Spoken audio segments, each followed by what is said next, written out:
12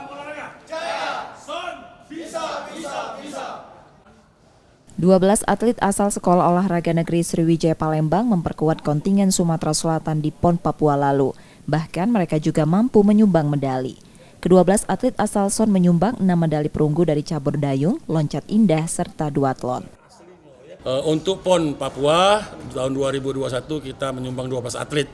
Itu terdiri dari atlet dayung, duatlon, dan loncat indah.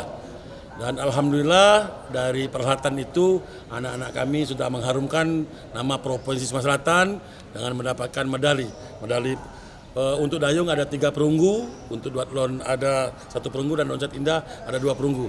Hal ini menjadi kebanggaan kami, anak-anak kami masih sangat belia, tapi sudah bisa menyumbangkan prestasi setingkat nasional untuk mengharumkan nama Provinsi Sumatera Selatan.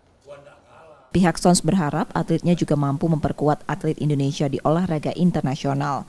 Nur Muhammad, Kompas TV, Palembang, Sumatera Selatan.